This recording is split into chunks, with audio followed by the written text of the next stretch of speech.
This is an ABC News special report. Decision in Ferguson. Now reporting, George Stephanopoulos.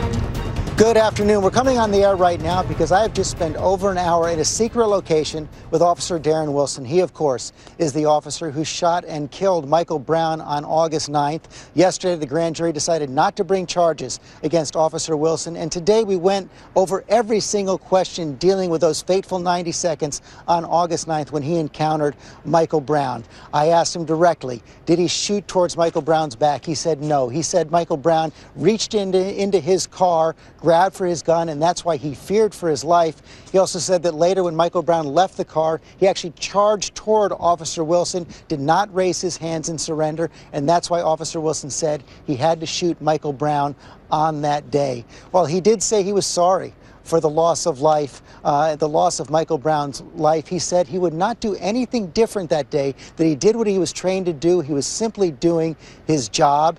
And I also asked him directly, I pressed him, I said, would this have gone down any differently if Michael Brown were white? He said, absolutely not. He says he has a clean conscience over his actions that day, even though he's sorry for the loss of life and understands the grief of Michael Brown's parents. Of course, while we were speaking, his parents were holding a press conference outside St. Louis today. A lot of raw emotion there today as well. Still a lot of anger here in the streets of Ferguson and in many other parts of the country. But as I said, Officer Wilson said he does not think he could have done anything differently that day. He says he did what he was trained to do.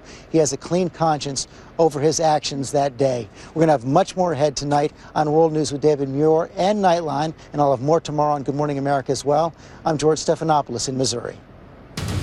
This has been a special report from ABC News.